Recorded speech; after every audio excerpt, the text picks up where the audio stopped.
नमस्कार। आजको सन्दर्भ कार्यक्रममा यहाँहरूलाई स्वागत छ। म चन्द्रबानिया। दर्शकवृन्द, आजको श्रृङ्खलामा हामी कोरोना सङ्क्रमितको उपचारमा राज्यको दायित्व कति अनि कहाँ भन्ने सन्दर्भमा केन्द्रित भएर छलफल गर्नेछौँ। हुन त अहिले राजनीतिको कुरा गर्दा सत्तारूढ दल नेकपाभित्रको चरम विवाद रहेको छ र सरकार कसरी अबको दिनमा अगाडि बढ्ला भन्ने विषय नै चर्चाको रूपमा रहेको छ। तर आज हामी यो अहिलेको सक्रिय राजनीतिभन्दा फरक रहेर यो सरकार, यो 2/3 नजिकको सरकार र अहिले सङ्घीय संरचनामा गइसकेपछि 3 तहको सरकार हुँदा पनि कोरोना सङ्क्रमित बिरामीहरू किन आत्तिरहेका छन्, सरकार उनीहरूको पीडामा किन चाहे जति साथ दिन सकिरहेको छैन, आज हामी यही विषयमा केन्द्रित भएर छलफल गर्नेछौँ। र अर्को कुरा, अहिले कोरोना सङ्क्रमितको दर बढिरहेको र हस्पिटलहरूमा बेडको अभाव भनेर पीडित र पीडितका आफन्तहरूले गुनासो गरेर राज्यसँग हार गुहार गरिरहँदा पनि प्राइभेट नर्सिङ होमहरूले कोरोना उपचारको नाममा लुट्नुसम्म लुटे भनेर स्वयं पीडितहरूले आवाज बाहिर ल्याइरहँदा पनि राज्य अझै गम्भीर नभएको भन्ने सरकारमाथि आरोप छ र सर्वोच्च अदालतले निःशुल्क उपचारको व्यवस्था गर भनेर दिएको आदेशलाई पनि सरकारले नमानेको अर्को आरोप छ। र अर्को आरोप भनेको संसदीय समिति जो संविधानले व्यवस्था गरेको छ र संसद अन्तर्गत रहेका छन्, ती समितिहरूले समेत कोरोना सङ्क्रमितको उपचारलाई निःशुल्क गर भनेर पटक पटक निर्देशन र निर्णय दिँदा पनि अझै यो कार्यान्वयनमा आउन सकेको छैन। किन? कि राज्य कोरोना सङ्क्रमितको सवालमा गम्भीर नभएको हो त? आज हामी जान्ने प्रयास गर्नेछौँ।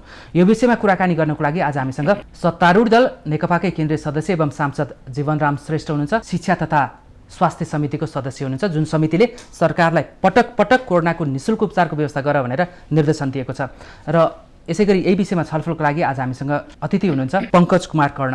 पङ्कज कुमार कर्णको थप परिचय दिँदा उहाँ सर्वोच्च अदालतमा यो निःशुल्क उपचार हुनुपर्छ कोरोनाको भनेर परेको रिटमा बहस गर्ने एकजना अधिवक्ता मध्येको हुनुहुन्छ। यहाँ दुवैजनालाई स्वागत छ।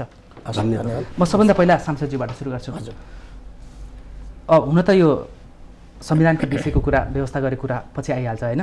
संसदीय समिति, जो तपाईँ सदस्य रहेको संसदीय समितिले कोरोना सङ्क्रमितको उपचार निःशुल्क गर भनेर सरकारलाई निर्देशन दिनुपर्ने अवस्था किन आयो? होइन, यो त अहिले सार्वजनिक भएकै विषय हो। अब सरकारले जुन चाहिँ नि यो निःशुल्क रूपमा यो कोरोना सङ्क्रमित नागरिकहरूलाई उपचार गर्ने र उहाँहरूको चाहिँ नि एउटा त PCR गर्ने, अर्को पोजिटिभ देखेकोहरूलाई उनीहरूलाई चाहिँ नि एउटा आइसोलेसनमा राख्ने र आवश्यकताअनुसार उपचार गर्ने। र त्यो उपचारको पनि सरकारले यो तहसम्म, यो लेभलसम्मका बिरामीहरू जस्तै चाहिँ नि माइल्ड खालका बिरामी, मोडरेट खालका बिरामी र ICU चाहिने बिरामी, भेन्टिलेटर चाहिने बिरामी भनेर त्यसको शुल्क यतिसम्म बिहोर्ने भनेरै त्यो सबै स्पष्ट रूपमा निर्णय गरेर त्यो सेवा प्रदान गरेर आएको हो। त्यो प्रदान गर्दाखेरि पनि जुन ढङ्गबाट सरकारले एउटा नागरिकहरूलाई आफ्नो संवैधानिक दायित्व अनुसार जुन एउटा सेवा प्रदान गर्ने निर्णय गर्यो र सेवा प्रदान गर्ने काम पनि गर्यो, त्यसो गर्दाखेरि पनि त्यो सेवा सबैले प्राप्त गर्ने, सहज रूपमा प्राप्त गर्ने स्थिति बनिरहेको थिएन।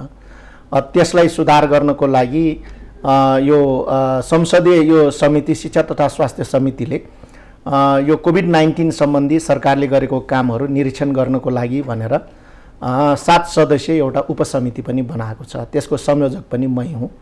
र हामीले यो सरकारको कामको निरीक्षण गर्ने क्रममा जुन जनगुनासोहरू व्यापक आइरहेको थियो, यो स्वाब टेस्टको चाहिँ नि रिजल्ट ढिला आउने, आइसोलेसनहरूको व्यवस्थापन राम्रो नभइरहेको र हस्पिटलहरूमा सेवा राम्रोसँग चाहिँ नि प्रदान नभइरहेको र निजी हस्पिटलहरूमा चाहिँ नि जुन खालको एउटा महँगो र सेवाहरू भइरहेको र त्यसको सँगै चाहिँ नि सुरुका दिनहरूमा त तपाईँको यो नन कोभिडहरू समेत, कोभिड मात्र होइन नन कोभिडहरूले पनि त्यो उपचार नपाएर भौँतारिनु पर्ने स्थिति, दुःख कष्ट भोग्नु पर्ने स्थिति, सुत्केरी महिलाहरूले चाहिँ नि जुन चाहिँ नि समस्या भोग्नु पर्ने स्थिति, यो खालको भएको हुनाले हामीले निरीक्षण गरेर यसको सुधारको लागि सम्बन्धित निकाय विज्ञहरूसँग छलफलहरू गरेर निरीक्षण गरेर हामीले पटक पटक चाहिँ नि त्यो सुझावहरू दिने कामहरू पनि गऱ्यौँ। तर शिक्षा तथा स्वास्थ्य समितिले जब वुहानमा चाहिँ नि तपाईँको कोभिड देखिसकेपछि नेपाली विद्यार्थीहरूलाई जुन नेपाल फर्काउने क्रममा नै स्वयं स्वास्थ्य मन्त्रीलाई नै आमन्त्रण गरेर मन्त्रालयको चाहिँ नि विज्ञहरू सहितको चाहिँ नि उपस्थितिमा यसको चाहिँ नि अब बेलैमा तयारी गर्नको लागि त्यो बेलामै नै हामीले चाहिँ नि सुरुमै निर्देशन गरिसकेका हौँ। त्यसपछि पनि पटक पटक यो सेवालाई सहज बनाउने कुराहरूमा तयारीका कामहरू भोलि सम्भावित जुन खालका जोखिमहरू आउन सक्छ त्यसैले सरकारले बेलैमा चाहिँ नि तयारीका कामहरू गरोस् भन्ने कुराहरू हामीले चाहिँ नि सजग बनाउने काम र ध्यानाकर्षण गराउने काम चाहिँ नि गर्दै आएका हौँ। र अहिले पनि पछिल्लो अवस्थामा तपाईँले जुन प्रश्न गर्नुभयो निर्देशन किन दिनुपर्ने आवश्यकता पर्यो भन्नेमा यो कार्तिक 2 गते सरकारले चाहिँ नि अब यो चाहिँ नि पहिला त अब यो सबै उपचारहरू तिर्ने भन्ने ढङ्गको प्रचारमा आयो, तर पछि गएर चाहिँ नि सक्नेले चाहिँ नि तिर्ने, नसक्नेले चाहिँ नि स्वयं घोषणा गरेर पनि उपचार चाहिँ नि गर्ने, सरकारले बेहोर्ने भन्ने खालका कुराहरू आए। र आइसकेपछि तर हस्पिटलहरूले के गर्यो भने स्वयं एउटा चाहिँ नि तपाईँको स्टोरी चाहिँ नि यो सर्वरोग चाहिँ नि अस्पताल जुन चाहिँ नि टेकु छ त्यहाँको निर्देशकले पनि त्यो कुराहरू स्पष्टै रूपमा भनेको छ कि उहाँहरूले टेकुमा भनेको सर्वरोग अहिलेसम्म निःशुल्क हो। यो अहिले महामारीको बेला मात्र होइन, सुरुदेखि त्यहाँ चाहिँ नि निःशुल्क उपचार प्राप्त भइरहेको। अब हिजो निःशुल्क उपचार प्राप्त भइरहेको बेडमा आज चाहिँ नि तपाईँको 3500 तिर्नुपर्ने स्थिति बनेको छ। र उहाँहरूले यहाँ चाहिँ नि कमसेकम अरू हस्पिटलमा यो चार्ज गरे पनि यो एउटा हस्पिटलमा नगरौँ त भनेर उहाँहरूले कुर्नु पनि भयो, तर मन्त्रालयको दबाब आएको कारणले हामीले चाहिँ नि चार्ज गऱ्यौँ भनेर उहाँहरूले त्यो स्पष्टीकरण दिनुभएको छ। अब यो हिसाबले भएको हुनाले अब स्वयं घोषणा गर्दाखेरि चाहिँ नि निःशुल्क दिने भन्ने सरकारको चाहिँ नि निर्णय हो भन्ने कुरा पछिल्लो अवस्थामा सामान्य प्रधानमन्त्रीज्यूबाट त्यो कुराहरू आयो। तर आउँदाखेरि अब मन्त्रीजीले त तपाईँको चाहिँ नि यो भिडियो चाहिँ नि स्टेटमेन्टमा उहाँले जनताको माग अनुसार नै हामीले यो चार्ज चाहिँ नि गरेका हौँ भन्ने कुरा नै भन्नुभयो। यी सबै कन्टेक्स्टमा हामीले यो एउटा संवैधानिक अधिकार पनि हो र जनताको एउटा चाहिँ नि मौलिक अधिकार हो र आधारभूत चाहिँ नि जुन अब हाम्रो अधिवक्ता यहाँ हुनुहुन्छ उहाँले भन्नुहोला आधारभूत चाहिँ नि एउटा स्वास्थ्य सेवा गर्ने, निःशुल्क रूपमा सेवा गर्ने दायित्व चाहिँ नि राज्यको हो भन्ने कुरा संविधानले धारा 35 मा स्पष्ट रूपमा उल्लेख गरेको छ। यस्तो खालको महामारीको जिम्मेवारी चाहिँ नि स्वयं एउटा केन्द्रीय सरकारले नै लिनुपर्छ। र अब हुन त स्वास्थ्यको चाहिँ नि यो दायित्व चाहिँ नि हाम्रो जुन प्रदेश सरकार र स्थानीय तहमा पनि छ, तर यस्तो महामारीको चाहिँ नि नेतृत्व र यसको संयोजन र यसको उपचारका कुराहरूमा नेतृत्व चाहिँ नि यो सङ्घीय सरकारले नै गर्नुपर्छ। त्यसो भएको हुनाले हामी यो खालको एउटा अहिले अदालतको फैसलाहरू पनि छन्, तर यो सन्दर्भमा सरकारले चाहिँ नि हात झिक्न मिल्दैन। यो त्यसो भएको हुनाले उपचारको जिम्मेवारी, नागरिकहरूको उपचारको जिम्मेवारी सरकारले लिनुपर्छ भनेर हामीले हिजो मात्रै पनि भर्चुअल मिटिङ राखेर समितिको तर्फबाट निर्देशन गर्ने काम चाहिँ नि भएको हो। यो उपचार चाहिँ नि सरकारले स्वयं घोषणा गर्दाखेरि हामी शुल्क तिर्नु पर्दैन भन्ने व्यवस्था गरेछौँ भन्दाखेरि पनि हस्पिटलहरूमा त्यो सहज अवस्था चाहिँ नि बनेको छैन, सहज रूपमा पहुँच चाहिँ नि बनेको छैन। भनेपछि कोरोनाको सङ्क्रमण भयावह रूपमा बढिरहेको छ, फैलिरहेको छ, नागरिकहरू आत्तिरहेका छन्, संविधानले पनि निःशुल्क गर्नुपर्छ भन्ने व्यवस्था गरेको छ। त्यति हुँदाहुँदै पनि कार्यान्वयनको अवस्थामा नआएपछि संसदीय समिति सरकारलाई निर्देशन दिन बाध्य भएको हो। यो एकदम बाध्यताकै कुरा हो। त्यही सांसदहरू, त्यही मन्त्रीहरू जसले संविधान बनाएका छन् त्यही संसदबाट उनीहरू नै सरकार सञ्चालनमा छन्, आफैले बनाएको संविधान आफै उल्लङ्घन गर्ने गरेर कसरी नागरिकलाई उपचार आफै गर भनेर छोड्न सक्यो सरकारले? अब यो त एउटा चाहिँ नि भन्नुपर्दा गैर जिम्मेवारपूर्ण काम नै हो। यो यसरी चाहिँ नि राज्य नागरिकको दायित्वबाट चाहिँ नि पन्छिन मिल्दैन। यो त्यसमाथि यो एउटा चाहिँ नि यत्रो परिवर्तनपछि आएको एउटा चाहिँ नि यो सरकार हो र सँगै चाहिँ नि यो एउटा लोकतान्त्रिक सरकार पनि हो। त्यसो भएको हुनाले यो चाहिँ नि जिम्मेवारीबाट पन्छिन कुनै पनि हिसाबले कानुनले पनि मिल्दैन र एउटा पार्टीको हिसाबले भन्दाखेरि जुन नीति विचार र सिद्धान्त हाम्रो पार्टीले लिएको छ त्यो हिसाबले पनि मिल्दैन र पार्टीका नेतृत्वले पनि हाम्रा पूर्व प्रधानमन्त्रीहरूले पनि यो कुरालाई ध्यान आकर्षण गराउनु भएको छ र उपचार निःशुल्क गर्नको लागि सरकारको ध्यान आकर्षण गराउने काम वक्तव्य मार्फत उहाँहरूले पनि गर्नुभएको छ। यो चाहिँ नि एउटा एकदमै गम्भीर विषय चाहिँ नि हो भन्ने मलाई लाग्छ। हजुर, म फेरि आउँछु अधिवक्ताज्यू। अब यहाँले त सर्वोच्च अदालतमा एउटा बहस पनि गर्नुभयो होइन, निःशुल्क पाउनुपर्छ, संविधानले गरेको व्यवस्था मौलिक हकमा राखेको व्यवस्था कार्यान्वयन आउनुपर्छ भनेर। हजुर, त्यसमा लाग्नुभयो होइन। अहिले उहाँले सत्तारूढ दल नेकपाकै तर्फबाट पनि उहाँले सरकारले गलत काम गरेको छ, यसलाई सच्याउनुपर्छ भन्ने आशयको दिइहाल्नुभयो होइन।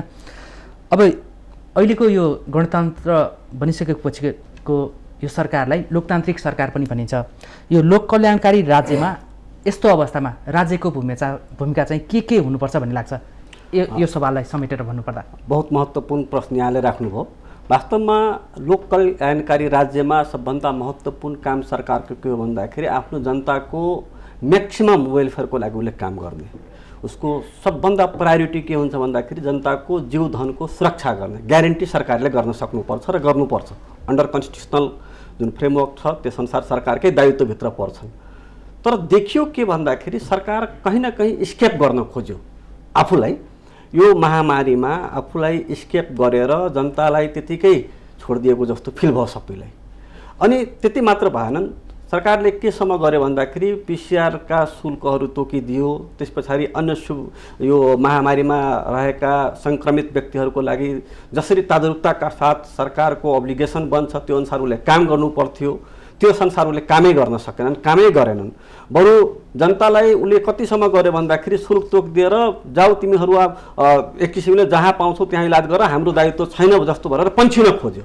अब संविधानले एउटा व्यवस्था गर्यो, जनस्वास्थ्य ऐनको दफा 3 को 4 गले एउटा व्यवस्था गर्यो। सङ्क्रमण सम्बन्धी सम्पूर्ण रोग लागिसकेपछि त्यो सरकारको दायित्व हो, इलाज गर्ने, औषधि उपचार गर्ने, जनताको सुरक्षा गर्ने। तर सरकारले के गर्यो भन्दाखेरि यसबाट त्यो औषधि उपचार गर्नुभन्दा, त्यसको व्यवस्थापन गर्नुभन्दा, पिसिआर टेस्टहरू निःशुल्क गर्नुभन्दा र यो कोभिडसँग जोडिएका र अन्य सङ्क्रमणसँग जोडिएका जे जति पनि रोगहरू छन् ती सबैको सशुल्क कुनै पनि हुन सक्दैनन् ऐनले गरेको व्यवस्था अनुसार। तर त्यसमा शुल्क तोक्नु नै वास्तवमा यो अपराध हो। किन भन्दाखेरि शुल्क तोक्ने काम गर्न सक्नु हुँदैन थियो सरकारबाट। तर जुन काम गर्यो, जुन क्रिया गर्यो, सरकारले आफैले बनाएको कानुनको प्रतिकूल यो काम गर्यो। यसलाई अपराधै भन्न मिल्छ? जुन काम ऐनले तपाईलाई सरकारको दायित्वमा तोकिदिएको छ त्यो काम सरकारले गरेन, नागरिकको जीवधनको सुरक्षाको काम सरकारले गर्दिएनन्, नागरिकको दायित्व सरकारको जुन दायित्व नागरिकको प्रतिको त्यसबाट पन्छिन मिल्दैनन्, पन्छेर साइड भयो र त्यस्तै मात्र गरेनन्, जनतालाई तपाईको एक्लै छोडिदियो। निरीहतामा तिमी बस, आफ्नो अटोमेटिकली भगवानको कृपाले बच्छु भने बच, नभए सरकारले तिमीलाई शुल्क तोकिदिएको छ शुल्क तिरेर जाऊ। त्यहाँ शुल्क नतोकेको ठाउँमा शुल्क तोकेर जुन काम सरकारले गर्यो त्यो निश्चय नै वास्तवमा गैर कानुनी काम हो। सरकारले तोक्न सक्नु हुँदैन थियो, तोक्नु पर्दैन थियो, पहिलो निवेदन। दोस्रो के हो भन्दाखेरि त्यति मात्र गरेन, त्यस पछाडि जब रिट गयो, रिट भइसके पछाडि जब फैसला आयो निःशुल्क गर्नु, त्यस पछाडि पनि सरकारले विभिन्न नोटिफिकेसनहरू जारी गर्यो। त्यसमा पनि सशुल्कको कुराहरू गरिदिएको छ। त्यसमा छुट्टै अवहेलनाको मुद्दा दर्ता भइसकेको अवस्था छ। र त्यति मात्र नभएर सरकारले केसम्म गर्यो भन्दाखेरि त्यो रिट जारी भइसके पछाडि त्यो रिट उप पुनरावलोकन लिएर सामान्य सर्वोच्च अदालतमा गयो, जुन चाहिँ इन्टरटेन गरिएनन्, त्यो अवस्था भयो। त्यसले के देखाउँछ भन्दाखेरि सरकार कति असंवेदनशील छ यो विषयमा। जबकि यो कोभिड जुन बेला सुरु भयो बाहिर अन्य मुलुकमा हामीसँग प्रशस्त टाइम थियो, त्यसलाई चाहिँ हामीले पूर्व तयारी गर्न सक्थ्यौँ। पूर्व तयारीमा हामीले समय दिएनौँ, पूर्व तयारीमा सम्बन्धी हामीले काम गरेनौँ। र अहिले आएर सरकार चाहिँ जसरी जुन किसिमको व्यवहार गरिरहेछन्, जुन किसिमको क्रिया गरिरहेछन्, जुन किसिमका एक्सन्सहरू सरकारका छन्, जुन किसिमका निर्देशनहरू छन्, ती निर्देशनहरू संवैधानिक रूपले संविधान सम्मत, कानुन सम्मत कहीँ पनि छैन। त्यसकारण सरकारका ती क्रियाहरूलाई सच्याउनै पर्छ र सरकारसँग अब त्यो पुनरावलोकन खारिज भइसके पछाडि, इन्टरटेन नहुने अवस्था देखिसके पछाडि कमसेकम करेक्टिभ मेजर तत्काल सरकारले लिनुपर्छ यो कोभिडसँग। मान्यज्यूलाई मैले फेरि राखेँ, यहाँ त सत्तारूढ दलकै हुनुहुन्छ।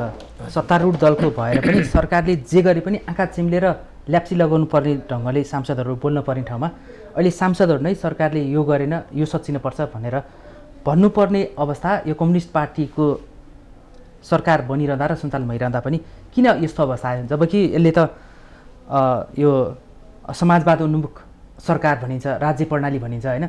यति हुँदा पनि कम्युनिस्ट शासन पद्धतिमै सरकार रहँदा पनि अवस्था किन यस्तो आयो? अब यो कम्युनिस्ट शासन पद्धति नै त अहिले होइन होइन। एउटा जुन खालको देशको संविधान अनुसार निर्वाचित भएर यो चाहिँ नि अहिले कम्युनिस्टको सरकार छ। संसदीय पद्धति कम्युनिस्टको सरकार मात्रै, सरकार चाहिँ नि कम्युनिस्टको पार्टीको हो। त्यसैले अब यो एउटा चाहिँ नि हाम्रो जुन खालको एउटा राज्यको संरचना छ, यसले जुन एउटा शक्ति पृथकीकरणको सिद्धान्तलाई चाहिँ नि अवलम्बन गरेको छ। हाम्रो न्यायपालिका, कार्यपालिका र व्यवस्थापिका यो चेक एन्ड ब्यालेन्सको लागि नै हो। एउटाले अलिकति चाहिँ नि कमी कमजोरी गर्यो भने त्यसलाई चाहिँ नि अर्कोले सजग बनाउने, त्यसको लागि नै यो संसदीय समितिहरू, संसद होइन। अब सरकारले सायद सबै कामहरू सही नै गर्छ भन्ने भएको भए सायद यस्तो राज्यको यस्तो खालको पृथकीकरणको अवस्थाहरूको आवश्यकता हुँदैन थियो होला। त्यस कारणले अब यो अब एउटा दुःखद पक्ष त निश्चित रूपमा हो नै। यस्तो एउटा महत्त्वपूर्ण विषयहरूमा राज्यमा एउटा महामारीको बेलामा यो ढङ्गबाट गुनासो गर्नुपर्ने अवस्था आउनु भनेको निश्चित रूपमा एउटा सत्तापक्षीय सांसद भएको नाताले एउटा दुःखद कुरा चाहिँ नि हो। तर पनि यस्तो कुराहरू एउटा लोकतान्त्रिक एउटा पद्धति पनि हो होइन। त्यसो भएको हुनाले एउटै पार्टीभित्र पनि पार्टीको सरकार रहँदाखेरि पनि सरकारका कतिपय कामहरू कमी कमजोरी हुन्छ भने त्यसलाई चाहिँ नि एउटा ध्यान आकर्षण गराउने, आलोचना गर्ने, त्यो भनेको कन्स्ट्रक्टिभ एउटा चाहिँ नि कुराहरू हुन्, त्यो सच्याउनको लागि नै हो।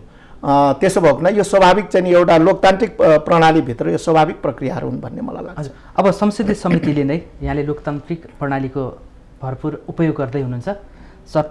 आफ्नो सत्ता पक्षकै हुँदा पनि आलोचना गर्नुपर्ने बाध्यता छ होइन, नागरिकको पक्षबाट हेर्दाखेरि होइन। संसदीय समितिले चाहिँ पटक पटक जुन तपाईँको समिति अन्य समितिहरूले पनि दिइरहेछ नि, समितिहरूको निर्णय सरकार किन मानिरहेको छैन, किन आनाकानी गरिरहेको छ? यो चाहिँ नि हामीलाई पनि यो समितिमा बसेर एउटा संसदको हिसाबले हेर्दाखेरि यसमा चाहिँ नि अलि आश्चर्य चाहिँ लागेको छ। यो संसदप्रति पनि कमसेकम जवाफदेही हुनुपर्ने आवश्यक चाहिँ नि छ। हाम्रो संविधानले जुन खालको व्यवस्था गरेको छ, सरकार संसदप्रति पनि जवाफदेही हुनुपर्छ। संसदप्रति जवाफदेही भनेको जनताप्रति जवाफदेही हुने कुराहरू। संसदमा उठ्ने सांसदले उठाउने कुरा भनेको सांसदहरू भनेको जनताको प्रतिनिधित्व गरेर त्यहाँ आइरहेको स्थिति हो। जनताका आवाजहरू उनीहरूले चाहिँ नि प्रतिनिधित्व गर्ने हो। हामीले त्यहाँ चाहिँ नि जुन सुझावका कुराहरू राख्दाखेरि सरकारले गरेका निर्णयहरू यो सही भयो र गलत भयो भन्ने कुरा गर्दाखेरि त्यो जनताको भावनालाई हामीले चाहिँ नि प्रतिनिधित्व गरेर आएका कुराहरू हुन्। त्यसो भने अहिले यो जुन खालको यो विश्वव्यापी महामारी आएको छ, सबैतिर सङ्कट चाहिँ नि आएको छ। नेपालमा पनि अब हामी एउटा चाहिँ नि यो महामारीको कारणले हामी पनि सङ्कटमा छौँ, अप्ठ्यारोमा छौँ, सबै डर र त्रासमा चाहिँ नि छ। हाम्रो जनजीवन एकदमै चाहिँ नि अस्तव्यस्त भइरहेको छ। यो अवस्थामा सरकार चाहिँ नि एउटा हरेक नागरिकहरूलाई एउटा यस्तो खालको एउटा प्रत्याभूति दिनुपर्ने आवश्यकता छ कि म यो कोभिड लाएर उपचार नपाएर म चाहिँ नि मर्दिनँ भन्ने खालको एउटा अनुभूति सरकारले यस्तो बेलामा दिनुपर्छ। सरकार भनेको अभिभावक हो, त्यो न्यानोपन चाहिँ नि हरेक नागरिकहरूले अनुभूति गर्ने वातावरण चाहिँ नि तयार गर्ने जिम्मेवारी सरकारको। तर सरकारले नागरिकको अभिभावकत्व चाहिँ गुमाउँदैछ भन्ने यहाँको भनाइबाट छ होइन? हजुर, ऊ स्केप भइरहेछ, पन्छिरहेछ भनेर होइन। मलाई एकजनाले एउटा दिनुभएको थियो, म यहाँ राख्छु, तपाईँहरूलाई छलफल गर्न सजिलोस्। हजुर, एकजना सचेत नागरिक जो शिक्षामा लामो समयदेखि अभियन्ताको रूपमा रहिरहनु भएको, नागरिकलाई सचेत गराइरहनु भन्छ। आफै सचेत हुँदाहुँदै पनि उहाँलाई कोभिड सङ्क्रमण भयो। उहाँले आइसियुमा राख्दा दैनिक 21,000 तिर्नु परेको, कोभिड बेडमा राख्दा दैनिक 9,000 तिर्नु परेको। अनि आवश्यक हुँदा नहुँदा पनि आइसियुमा भर्ना गर्न चाहिँ हस्पिटलहरूले दबाब दिइरहेको, प्रेसर दिइरहेको, इमोसनल ब्ल्याकमेलिङ गरेर यदि लगिएन भने तपाईँको अवस्था जेसुकै हुनुपर्छ भनेर थ्रेट गरिएको जस्तो पनि देखिन्छ होइन। यस्तो अवस्थामा कानुनले के भन्छ? निजी क्षेत्रहरूले यसरी पनि ब्रह्मलुट गरिरहेको भन्ने कुरा एउटा सानो उदाहरणबाट देखियो। काठमाडौँकै एउटा हस्पिटलमा दैनिक 21,000 आइसियुमा र कतिपय हस्पिटलहरूले त यो आइसियुमा राख्दा 35,000सम्म प्रतिदिन लिएको, भेन्टिलेटरमा उपचार गर्दा 50,000सम्म लाग्ने भनेर र अग्रिम चाहिँ 2 लाख 4 लाख 6 लाख डिपोजिट गर्न लागेको। अझ एउटा काठमाडौँको एउटा हस्पिटलले त 40 लाख खर्च गर्दा पनि आफ्नो बिरामीलाई उपचार बचाउन नसकेको भनेर गुनासो पाइरहेछ। यस्तो फी लिनेहरूलाई कानुनले के भन्छ यस्तो महामारीको सन्दर्भमा? अनि वास्तवमा सम्मानित सर्वोच्च अदालतबाट फैसला नै भइसके पछाडि यो राज्यको दायित्वमा पर्ने विषयको रूपमा हेऱ्यो। राज्यले यो सबै कुरालाई म्यानेज गर्न सक्नु पर्थ्यो र म्यानेज गर्नै पर्छ। त्यसमा राज्य असफल भएको, सरकार असफल भएको मैले महसुस गरेको छु। किन भन्दाखेरि सरकारले के गर्नु पर्थ्यो भन्दाखेरि जति पनि उसको मेसिनरीहरू छन् ती सबै मेसिनरीहरूसँग कोर्डिनेसन गरेर कसलाई कुन ठाउँमा कुन लेभलका बिरामीहरू छन् त्यो तदारुकताका साथ उसका विभिन्न कमिटीहरू र मेसिनरीहरू गठन गरेर कुन ठाउँमा कस्ता लेभलका बिरामीहरू आए, ती बिरामीहरूलाई कुन ठाउँमा पठाउने हो, कसरी इलाज उसको हुने हो, त्यसको सुनिश्चितता राज्यले सरकारले गरिदिएको भए आज यो अवस्था आउने नै थिएन। पहिलो निवेदन म गर्न चाहन्छु। दोस्रो कुरा के हो भन्दाखेरि सरकारी अस्पताल र प्राइभेट अस्पताल सबै ठाउँमा अहिले जसरी यो अनइमेजिनेबल हो, यो जसरी आयो कोभिड-19 कसैले सोचेर त आएको होइन, कसैले इन्भाइट गरेर आएको त होइन। अनइमेजिनेबल ढङ्गले आए पछाडि त्यसको लागि अब हामीले गर्ने के हो त? तयारीका साथ मान्छे बिरामी भइसके पछाडि, कोभिडबाट प्रभावित भइसके पछाडि त्यसका हामीले औषधि उपचार कसरी गर्ने, राज्यले त्यसको जिम्मेवारी कसरी लिने, राज्यले ती सम्पूर्ण व्यवस्थालाई कसरी बेहोर्ने, ती सम्पूर्ण कुरामा तयारी गर्नुपर्छ। त्यसमा तयारी नगरेकोले आज यो अवस्थाहरू तयारी गरेर आइसक्यो, सरकार स्केप नहुनु पर्ने थाहा भइसक्यो होइन। अब त्यसकारण यो त्यसको बाई प्रोडक्टको रूपमा आएको हो कि सबै ठाउँमा अब सशुल्क चाहिँ हुन्छन्। त्यति मात्र होइन, डिपोजिट समेत पहिले नै राख्नुपर्ने अवस्था देखियो र डिपोजिट राख्नै नसकेको कारणले कतिपय ठाउँमा मान्छे मरेको अवस्था पनि देखिन्छ। त्यसकारण के हो भन्दाखेरि कुनै पनि हालतमा सम्मानित सर्वोच्च अदालतको फैसला भइसके पछाडि यो महामारी अन्तर्गत पर्दछन्, महामारीको यो निःशुल्क हुनुपर्छ भन्ने हाम्रो कानुनी व्यवस्था छ। त्यसकारण कुनै पनि निकायले यसको बारेमा शुल्क लिनुपर्ने अवस्था छैन। राज्यले भइरहेको ठाउँमा पनि शुल्क लिएको भनेर हस्पिटलको मान्यज्यूले उदाहरणै दिनुभयो। म त्यही भन्छु, त्यही भएर सरकारले ती सबै ठाउँमा समन्वय गरेर तत्काल लिएको पैसा पनि फिर्ता गराउनु पर्ने वातावरण बनाउनु पर्छ। हैन, यो चाहिँ माग भयो, दबाब हो के। कानुनले के भन्छ कि यस्तो अवस्थामा पनि सरकार पछि हटिरहन्छ र मूकदर्शक जस्तो भइरहन्छ, तिर्नुपर्नेले तिरिरहनु पर्ने, लुट्नेले लुटिरहने अवस्था आइरहन्छ। कानुनले कसरी रोक्न सक्छ? यो त इम्प्युनिटीको एउटा नमुना हो, दण्डहीनताको नमुना देखियो। किन भन्दाखेरि हामीसँग यदि संवैधानिक व्यवस्था हेर्न भन्दाखेरि सुप्रिम कोर्टले गरेको फैसला र आदेशलाई सबै निकायले पालन गर्नुपर्छ।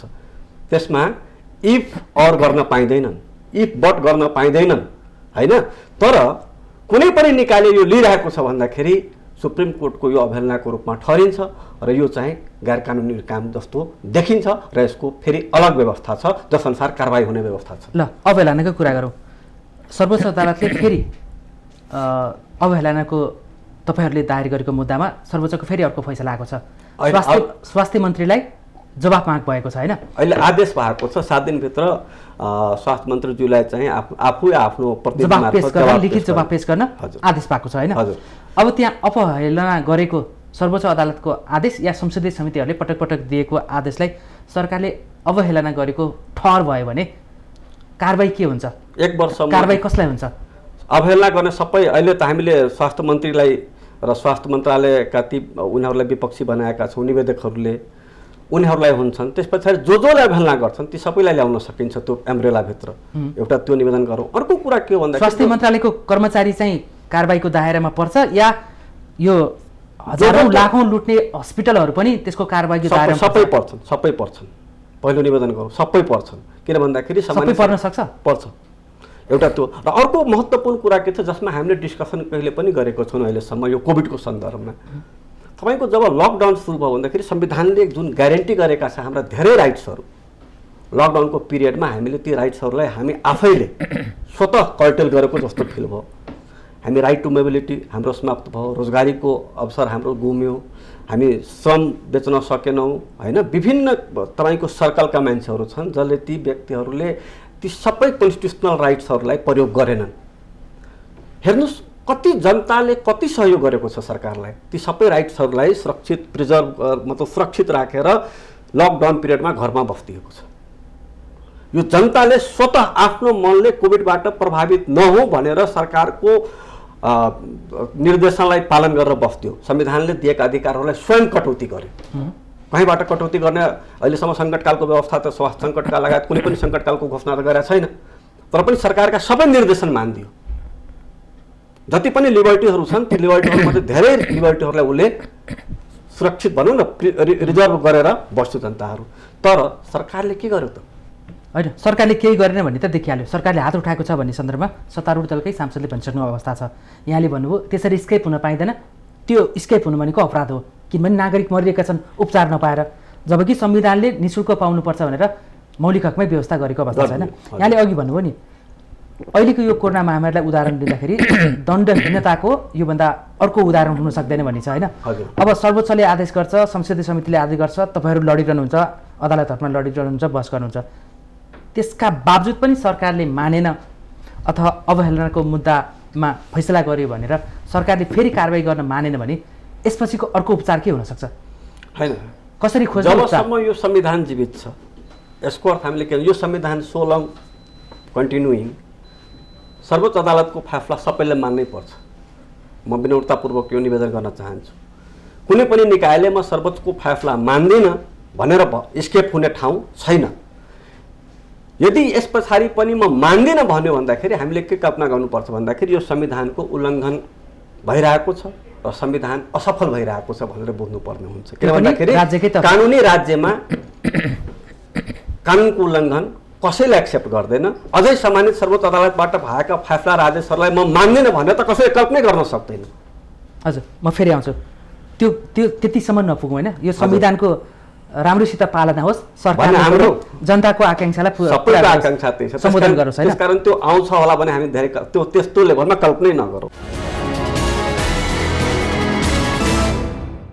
अब स्थिति गम्भीर देखिन्छ, सरकार आफै अपराध गरिएको छ भने जस्तो कानुनी आँखाबाट उहाँले भन्दै हुनुहुन्छ होइन। तपाईँ जनताको प्रतिनिधि, प्रत्यक्ष निर्वाचित सांसद हुनुहुन्छ, काठमाडौँ राजधानीभित्रकै हुनुहुन्छ होइन। अहिले पछिल्लो अवस्था के छ? तपाईँलाई चाहिँ नागरिकहरूले कस्ता खालका गुनासोहरू गरिरहेका छन् यो सन्दर्भमा? यसमा मैले तपाईँलाई भन्नुपर्दाखेरि अब हामीले कतिपय कुराहरू टिका टिप्पणी गर्दा वस्तुनिष्ठ भएर गर्दा राम्रो हुन्छ। अब एउटा कुरा चाहिँ के भने सरकारले केही गरेन यस्तो पनि होइन फेरि होइन। हामी त्यसो भन्दाखेरि एउटा फेरि छोरमा पुगेको स्थिति हुन्छ। सरकारले गरेको छ, नगरेको पनि होइन, तर गरेको कुराहरू ढङ्ग चाहिँ नि पुगेन भन्छु म होइन। त्यत्रो बजेट चाहिँ नि त्यसको लागि भनेरै चाहिँ नि विनियोजन गरेको छ, खरिदहरू गरेको छ।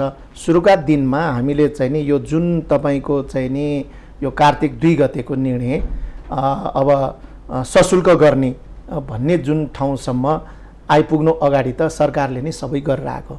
तर गर्दाखेरि पनि के भयो भने सरकारले एउटा जुन ढङ्गबाट यस्तो महामारीमा आफ्नो एउटा उपस्थिति जनाउनु पर्ने, त्यसमा सक्रियता लिनुपर्ने, त्यो कुराहरूमा चाहिँ नि प्रभावकारी भएन। गर्ने प्रयासहरू गरे, अब गर्दै नगरेको भए त तपाईँको चाहिँ नि आज जुन खालको झन्डै कति 1,89,000 जति पुगिसकेको छ सङ्क्रमित।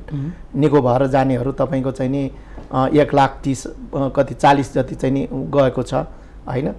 यो सबै कुराहरू त एउटा निश्चित सरकारले गरेका व्यवस्थाहरू प्रक्रियाहरूबाट नै त्यो लाभान्वित भएरै निको हुने कुराहरू भयो। आइसोलेसनमा बसेका छन्, जे जस्तो अवस्थाहरू भयो भने जस्तै सुरुका दिनहरूमा त भयावही थियो होइन। अहिले पनि जुन क्वारेन्टाइन राख्ने कुरा, आइसोलेसन गर्ने कुरा, हस्पिटलमा चाहिँ नि सरकारी हस्पिटलमा उपचार गर्ने कुराहरू, अब निजी हस्पिटलहरूलाई उपचारको लागि निर्देशन गर्ने कुराहरू, नीति निर्माण गर्ने कुराहरू, मापदण्ड बनाउने कुराहरू, यी कुराहरू तमाम कुराहरू गरेका छन्, नगरे होइन। तर गर्दाखेरि पनि के भने त्यही कुराहरू त्यति नै चाहिँ नि यो सबै जुन व्यवस्थापकीय पक्षमा लगानी गरेका कुराहरू, त्यो कुरामा अलिकति चाहिँ नि गम्भीर भएर व्यवस्थितसँग सक्रियतापूर्वक सरकारले उपस्थिति जनाउन सकेको भए, नेतृत्व गर्न सकेको भए। जस्तै अब हामीसँग त यो हामी नयाँ संरचनामा छौँ, नयाँ अभ्यासमा छौँ। राज्यको पुनर्संरचना गरेर हामी 3 तहको सरकारमा गयौँ, सङ्घीय सरकार, प्रदेश सरकार र स्थानीय तह। यहाँ अहिले हाम्रो चाहिँ नि एउटा सङ्क्रमणकालीन अवस्था पनि छ यसको एउटा चाहिँ नि सञ्चालनमा। यसो हुँदाखेरि यही बेलामा हामीलाई यस्तो सङ्कट चाहिँ नि आइरहेको छ। त्यसैले सङ्घीय सरकारले नेतृत्व गरेर यो तहहरू बिचको चाहिँ नि समन्वयका कुराहरू, संलग्नताका कुराहरू, उनीहरूलाई एउटा चाहिँ नि सपोर्ट गर्ने कुराहरूमा चुस्त हुन सकेन, प्रभावकारी हुन सकेन। एउटा पाटो त्यो। तर सरकारले गर्दै गरेन भन्दाखेरि त्यो फेरि अन्याय हुन्छ, त्यो गलत निष्कर्ष हुन्छ। गरेको छ तर प्रभावकारी हुन सकेन र त्यसलाई नेतृत्व राम्रोसँग चाहिँ नि गर्न सकेन भन्ने कुराहरू। अब जहाँसम्म तपाईँको पछिल्लो अवस्थामा आएर जुन चाहिँ नि सुरुमा आएको जुन सार्वजनिक भएका कुराहरू त सबैले शुल्क तिर्नुपर्छ भन्ने नै थियो, तर पछि गएर त्यस्तो होइन, नसक्नेले मात्र तिर्ने भन्ने कुराहरू आए। तर त्यो कुराहरू गर्दाखेरि पनि हाम्रो व्यवस्थापकीय पक्ष कमजोर भएको हुनाले सरकारले गरेका निर्णयहरू कार्यान्वयन पक्षमा गएर हेऱ्यो भने त्यो धेरै फिटोलो छ। जस्तै अब पहुँच नभएको नागरिकहरूले त उसले उपचारै पाउन सक्दैन। सरकारी अस्पताल उसले स्वयं घोषणा गर्ने भने पनि त्यो उपचारै पाउन सक्दैन। तपाईँ कति एउटा चाहिँ नि हिजो मात्र हामीले एउटा जुन भर्चुअल मिटिङ गऱ्यौँ, त्यहाँ हाम्रो मन्त्रालयको तर्फबाट पेश भयो। म तपाईँलाई एउटा चाहिँ नि डाटा यो हुन त अब उसमा पनि छ। म एउटा बागमती प्रदेशको, किनभने यो धेरैले चाहिँ नि अब बागमती प्रदेशसँग चाहिँ नि यो अनुभव गरेको पनि हुन्छ। सरकारले के भन्यो भने तपाईँको आइसियु चाहिँ नि 505 वटा छ है। त्यसमा आइसियुमा चाहिँ नि अकुपेन्सी जम्मा 211 मात्र छ। अहिलेसम्म चाहिँ नि अकुपाइड भनेको तपाईँको कति भन्दाखेरि 41.8% है। अनि त्यसपछि के त भन्दाखेरि भेन्टिलेटरको कुरा गर्ने भने 244 वटा भेन्टिलेटर छ, त्यसमा अकुपेन्सी 35 वटा छ। पर्सेन्टेजमा हेऱ्यो भने 14.3%। मैले यो एउटा किन डाटा राखेँ नि, यसबाट धेरै कुरा क्लियर हुन्छ। नीति निर्माताहरू अथवा सरकार कति भ्रममा रहेछ भन्ने कुरा मैले अलिकति हिजो पनि यो कुरा मैले उठाएँ। आज तपाईँले अहिले भर्खरै कसैलाई आइसियु चाहियो, भेन्टिलेटर चाहियो भने तपाईँले अहिले जुन फोकल पर्सनहरू राखेका छन् मन्त्रालयमा चाहिँ नि छन्, त्यहाँ फोन गर्नुहोस्, मलाई लाग्छ पाउन सक्दैन। मैले दैनिक त्यो कुरा बिहोरिरहेको छु होइन। आइसियु चाहियो पाउँदैन, मान्छे कुर्दा कुर्दै मरेका छन्। भेन्टिलेटर चाहियो छँदै छैन। प्राइभेट धरी पनि तपाईँ यो सायद चाहिँ प्राइभेट समेतको डाटा होला यो। प्राइभेटमा तपाईँ भन्नुहोस् न, हामी अहिले धेरैले चाहिँ महँगो हस्पिटलहरू भनेर नाम लिँदाखेरि आउने हेम्स हस्पिटल आउँछ, ग्रान्डी आउँछ, यो मेडिसिटी आउँछ, लगायतका आउँछन् होइन। त्यो ठाउँमा पनि तपाईँले उपलब्ध हुन चाहिँ नि गाह्रो छ, स्थिति यो छ। तर डाटा हेऱ्यौँ भने तपाईँको यहाँ त सहज रूपमा प्राप्त हुने स्थिति छ। जम्मा तपाईँको अहिलेसम्म भन्नुहोस् त यो बागमतीमा अकुपाइड भेन्टिलेटर भनेको 14.3% मात्र रहेछ। हजुर, आश्चर्यको विषय हो क्या यो। 244 वटा भेन्टिलेटर जम्मा चाहिँ नि 41% मात्र अकुपाइड छ। हजुर, भनेपछि कहाँनिर यो समस्या भइरहेछ त? यो ग्याप कहाँनिर हो? यो एकतिरबाट जनता चाहिँ नि यो सुविधा आइसियु र भेन्टिलेटर नपाएर मरिरहेको स्थिति छ। सरकार भन्छ यति बाहेक चाहिँ नि तपाईँको अकुपाइड नै भएको छैन। कहाँ गएको छ त? कि बिग्रेर चाहिँ नि त्यतिकै स्टोरमा पर्या हो कि दुकानमा भएको भेन्टिलेटर पनि यहाँ गर्नमा आएको हो कि के हो? अनि यति ठुलो एउटा चाहिँ नि ग्याप छ क्या। यसमा त नेपाल वायुसेवा निगमको यात्रुले टिकट नपाउने तर उडान चाहिँ रित्तो हुने जस्तै स्थिति रहेछ स्वास्थ्य। यो डाटाले तपाईँ आजका दिनमा मैले यहाँ बोलिरहँदाखेरि मलाई धेरै दर्शकहरू साथी यो पीडामा कतिपय यो पीडामा हुनुहुन्छ होला, नपाएर यति मान्छेलाई चाहिँ नि उहाँहरूले फोन गर्नुहुन्छ, त्यो उपलब्ध गर्नको लागि सोर्स लाउनुहुन्छ तर उपलब्ध हुँदैन। यसमा संसदीय समितिले छानबिन गर्ने अनुगमन गर्ने केही हुँदैन यसमा? अब होइन, यसमा हामीले आफ्नो ठाउँबाट यो त फेरि अनुगमन गर्छौँ। हिजो मात्र यो प्रस्तुत भएको डाटा हो, मन्त्रालयको तर्फबाट विज्ञको तर्फबाट प्रस्तुत भएको डाटा हो, संसदीय समितिमा प्रस्तुत भएको। सायद उहाँहरूको वेबसाइटमा पनि छ कि मैले चेक गर्न पाएको छैन। तर हामी यति ठुलो ग्यापमा रहेछौँ भन्ने कुरा यसले स्पष्ट गर्छ। सरकार भ्रममा छ भन्ने कुरा सरकारको तर्फबाट सरकारले गरेका निर्णयहरू होइन, त्यो कार्यान्वयन पक्ष कस्तो छ भन्ने कुरा, त्यो चाहिँ नि एउटा अनुगमन गर्ने कुराहरूको व्यवस्थै भएन भन्ने मलाई लाग्छ। हामीले मैले पटक यो कुरा भने सरकारको तर्फबाट अनुगमन गर्नु पर्यो। अब तपाईँको सुरुका दिनहरूमा आज हामी कोभिडमा सबैको ध्यान कोभिडमा गइसक्यो। नन कोभिडका बिरामीहरूको कति चाहिँ नि समस्या छ भन्ने कुरा त छुट्टै छ होइन। दीर्घ रोगीहरूका समस्याहरू छन्, अहिले अलिकति व्यवस्थापन हुँदै गइरहेछ। बिचमा सरकारले पनि त्यसलाई चाहिँ नि पटक पटक यो निर्देशन गर्ने कामहरू गर्यो। अब प्राइभेट हस्पिटलहरूले अहिले अब नन कोभिड भन्दा पहिला कोभिड भएपछि उहाँहरू भाग्नुहुन्थ्यो, अहिले अब नन कोभिड भन्दा कोभिड नै उहाँहरूले राख्न रुचाउनु भएको छ। यसैमा अब राम्रो मार्केट चाहिँ नि भयो। केही थप्दै हुनुहुन्छ? त्यसमा मैले यहाँ थप्न खोजेको कुरा, सरकारले इन्टरभेन गर्नु पर्यो यस्तो बेलामा, भएन।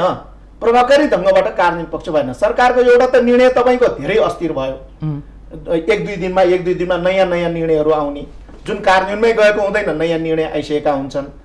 त्यो निर्णय चाहिँ नि के भयो भन्ने कुरा सम्बन्धित निकाय जसले चाहिँ नि पालन गर्नुपर्ने उसले थाहै भएको हुँदैन। तपाईँ प्रदेशलाई थाहै हुँदैन, प्रदेश पनि त एउटा सरकार हो, उसले आफ्नो प्रदेश अन्तर्गत उसले त्यहाँ मोनिटर गर्छ होइन। तर उसलाई पनि थाहा भएको हुँदैन, स्थानीय तहलाई थाहा भएको हुँदैन होइन।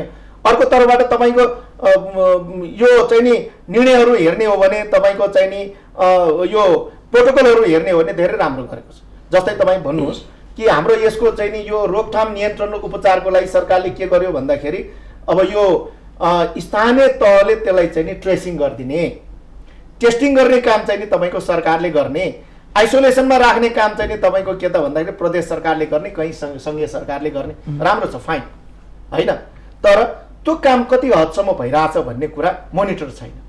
तपाईँको आज हामीसँग जुन चाहिँ नि स्थानीय तहहरू छन् र त्यो स्थानीय तहहरूको क्यापेसिटी सबैको समान खालको छैन, बजेटको अवस्था पनि समान खालको छैन, जहाँ जनशक्तिहरू छैन। यो काम सबै यसरी ट्रेसिङ गर्ने, मोनिटर गर्ने, होम आइसोलेसनमा बस्नेहरूलाई चाहिँ नि मोनिटरिङ गर्ने, दैनिक रूपमा डाक्टरले मोनिटरिङ गर्ने व्यवस्था गरेको छ। तर त्यो कहाँ कति पर्सेन्टमा भइरहेछ? होम आइसोलेसनमा बस्नेहरू आज मर्नेको सङ्ख्या बढिरहेछ। किन? कारण त्यही हो। के हो भन्दाखेरि यसलाई हामीले यसरी बुझौँ, म मान्यजीको कुरामा थप दिन्छु।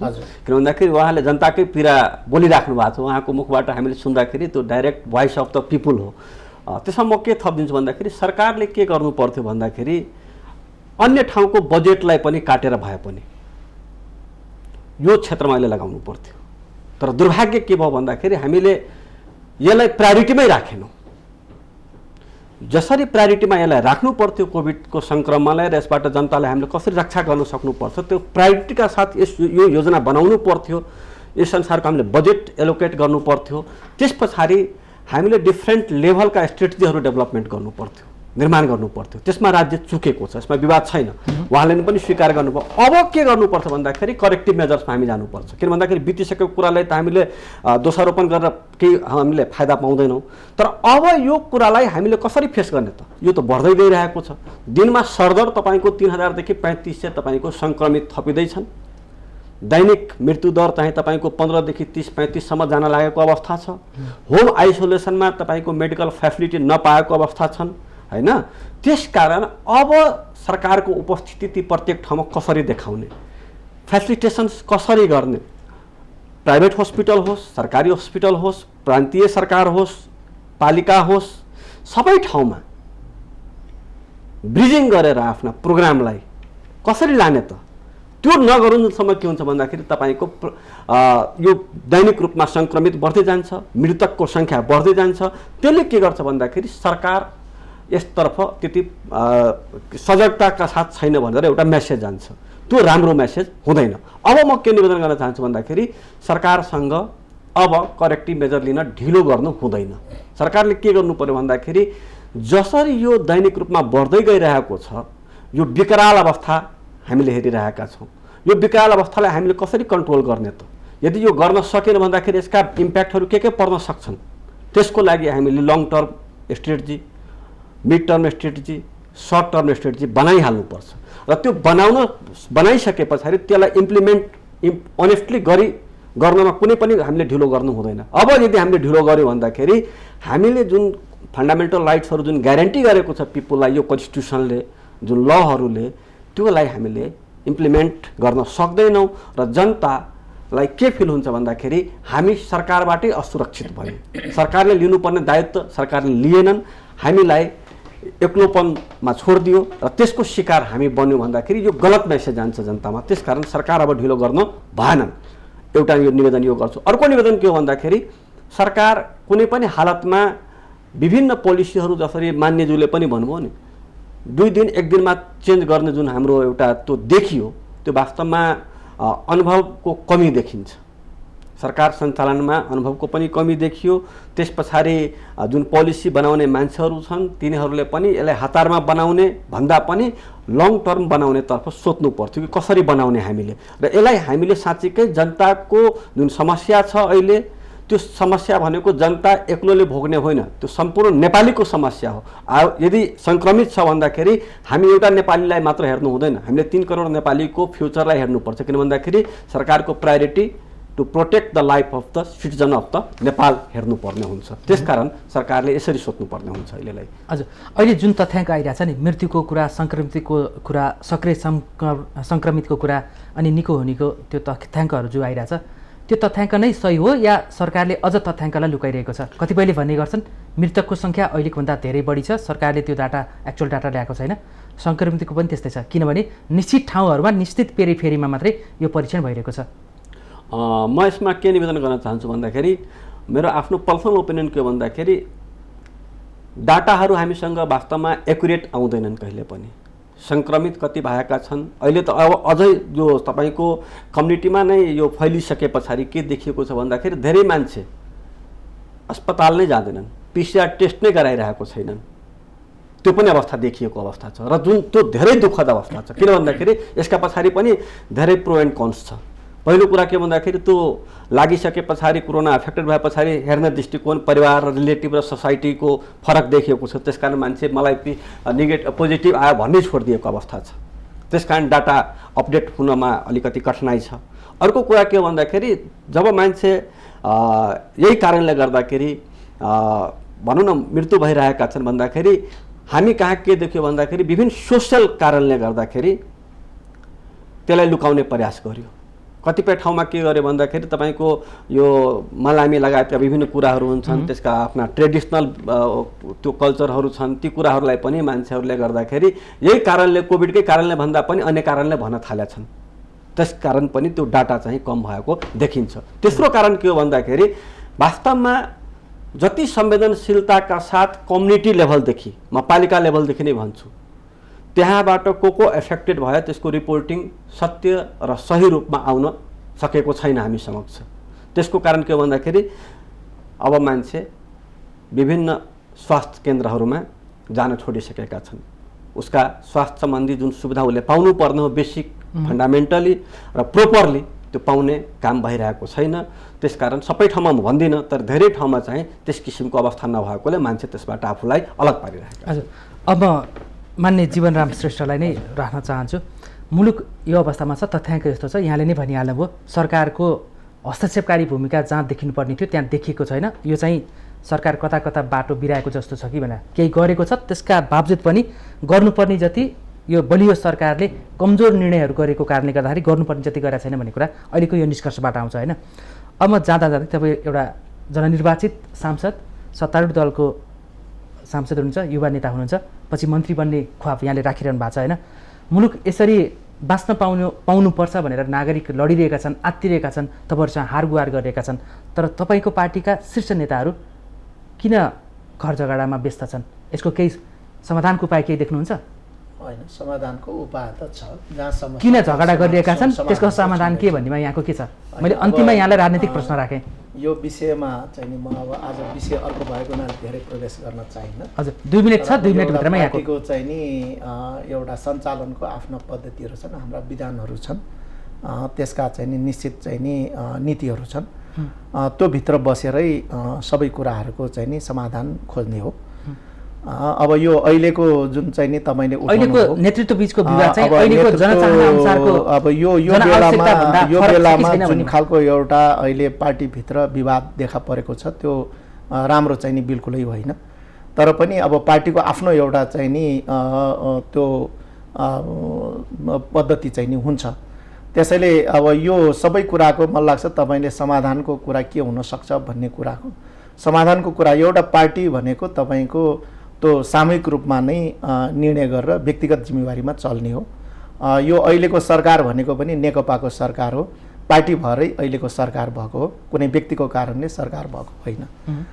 त्यसो भएको हुनाले समस्या कुनै आएका छन् भने त्यहाँभित्र चाहिँ नि मिसअन्डरस्ट्यान्डिङहरू छ भने त्यो बैठकमा नै राख्नुपर्छ, बैठकमै छलफल गर्नुपर्छ र छलफलबाटै समाधानमा चाहिँ नि जानुपर्छ। यसको चाहिँ नि यो समस्याको समाधान चाहिँ नि त्यही बाटोबाट नै हुन्छ। तर अहिले पछिल्लो घटनालाई हेर्दा त एउटा पक्ष बैठकको माग गरेर नि अर्को पक्ष बैठकै नराख्ने। अब यो एउटा चाहिँ नि अब जुन ढङ्गबाट समाचारहरू बाहिर आइरहेको छ यदि त्यो सत्य हो भने यो चाहिँ नि एकदमै दुःखद कुरा हो। त्यसमाथि फेरि पनि कम्युनिस्ट पार्टी जो कलेक्टिभिटीमा चाहिँ नि विश्वास गर्छ त्यस्तो पार्टीमा बैठकको लागि नेताहरूले माग गर्नुपर्ने अवस्था आउनु भनेको त्यो साह्रै विडम्बना र दुःखद कुराहरू। त्यो चाहिँ नि अब कतिको सत्य हो त मलाई चाहिँ नि थाहा भएन। त्यसो भएको हुनाले बैठक नै नगर्ने, छलफलै नहुने भन्ने कुरा त यो पार्टीमा हुनै सक्दैन। त्यो कसैले स्वीकार्ने कुराहरू नै। यो स्थिति रहिरहेमा आगामी चैतको प्रस्तावित महाधिवेशन मितिसम्म नेकपा पार्टी अब सग्लो रहँदैन भनेर पनि अड्कलबाजी गरिँदैछ। जीवनराम श्रेष्ठलाई त्यस्तै लाग्छ या फरक? होइन, अब यो नेकपा पार्टी चाहिँ नि कुनै व्यक्तिको कारणले बनेको होइन, कोही एकजना व्यक्तिलाई रहर लाएर बनेको होइन। यो एउटा आम एउटा चाहिँ नि यो वामपन्थी आन्दोलनमा विश्वास गर्ने, योगदान गर्ने र आम जनताको पनि चाहनाले यो पार्टी एकता त जनताले नै अनुमोदन गरिसकेको एकता हो। त्यसो भएको हुनाले कुनै व्यक्तिको चाहनाले यसलाई चाहिँ नि अब विभाजित गर्छु भनेर त्यो सम्भव पनि छैन। त्यो कार्यकर्ताले त्यसलाई स्वीकार्नु पनि स्वीकार्दैन। नेकपा अगाडि बढ्छ। हजुर, महत्त्वपूर्ण समय र विचारको लागि यहाँ दुवैजनालाई धन्यवाद। हजुर, यहाँले पनि अब यो जुन महत्त्वपूर्ण विषयमा यो आफ्ना विचारहरू राख्ने मौका दिनुभयो र म अन्तिममा एउटा कुरा के राख्छु भने यो जुन तपाईँले विषयमा आज हामीलाई छलफलमा बोलाउनु भयो साह्रै महत्त्वपूर्ण विषय छ र त्यसैले एउटा दुईवटा कुरा हामीले चाहिँ नि भने मैले चाहिँ नि यो जुन समितिको तर्फबाट र हामीले उपसमितिको तर्फबाट पनि एउटा अहिलेको अवस्थालाई नियन्त्रणमा ल्याउन र व्यवस्थित गर्नको लागि स्वास्थ्य सङ्कटकाल लागू गर्नु पर्यो सरकारले, एउटा त्यो कुरो। अर्को भनेको अहिले जुन प्रयोग गरेर आएको ऐन भनेको अहिलेको चाहिँ नि जुन कन्टेक्स्टमा हाम्रो संविधानले 3 तहको सरकारको जुन चाहिँ नि व्यवस्था गरेको छ, यो अहिले प्रयोग गरेको सङ्क्रमणकालीन ऐन 2020 अपुग छ। यसले यो सबै कुराहरूलाई समेट्न सक्दैन, त्यहाँनिर समस्या छ। त्यसैले अध्यादेशबाट भयो भने यस्तो बेलामा अध्यादेश ल्याउनु पर्यो क्या यो विषयमा। त्यसैले यो सबैलाई समेट्न सक्ने किसिमबाट अध्यादेश ल्याएर भए पनि यो महामारीको ऐन चाहिँ नि ल्याउनु पर्यो। यो कुरा चाहिँ नि हामीले भनेको छौँ। तेस्रो कुरामा म एउटा के भन्छ, यो प्राइभेट हस्पिटलहरू आज जुन सेवा पनि गरेका छन् त धेरै लुटिरहेको स्थिति जनगुनासो आइरहेको छ। म आफैले भन्छु एकजनालाई तपाईँको 11 लाख चाहिँ नि चार्ज गर्यो, पछि चाहिँ नि कम्प्लेन गरेर सरकारले बनाएको प्रोटोकल 14 दिनभन्दा किन बढिरहेको भन्ने कम्प्लेन गरेर चाहिँ 7 लाखमा बिल झऱ्यो। यस्ता उदाहरणहरू धेरै छन्। आज घरखेत बेचेर चाहिँ नि बाध्य भएर तिर्नुपर्ने अवस्था बनेको छ। यसलाई पनि यो प्राइभेटलाई पनि यो सबै हस्पिटलहरूलाई सरकारले यो अहिले कोभिडको बेलामा आफूले चाहिँ नि एउटा आफ्नो भित्र राखेर सञ्चालन गर्नुपर्छ। त्यसो भयो भने यो कुराहरूलाई व्यवस्थापन गर्न सक्छ भन्ने लाग्छ। एक लाइनमा हो, एक लाइन मात्रै। सरकारले लिगल अब्लिगेसन्स, कन्स्टिट्युसनल अब्लिगेसन्सलाई अनेस्टली अहिले इम्प्लिमेन्ट गर्नुपर्ने अवस्था छ, त्यसलाई गरिदियोस्। त्यति भए पछाडि के हुन्छ भन्दाखेरि जति पनि अब्लिगेसन्सहरू छन् त्यो इम्प्लिमेन्ट प्रोपरली गर्ने भन्दाखेरि अहिलेका धेरै समस्या समाधान हुन्छन्। हस्, धन्यवाद। दर्शकवृन्द, आजको सन्दर्भमा आज हामीले कोरोना सङ्क्रमितको उपचारमा राज्यको दायित्व के भन्ने सन्दर्भमा केन्द्रित भएर छलफल गऱ्यौँ। र आज हामीसँग नेकपाका केन्द्रीय सदस्य एवं सांसद जीवनराम श्रेष्ठ र अधिवक्ता पङ्कज कुमार कर्ण हुनुहुन्थ्यो। उहाँहरू दुवैजनालाई धन्यवाद दिँदै आजको श्रृङ्खलाबाट म चन्द्र बानिया बिदा हुन्छु। सत्य, तथ्य र निष्पक्ष समाचारको लागि माउन्टेन टेलिभिजन हेर्दै रहनुहोला। नमस्कार।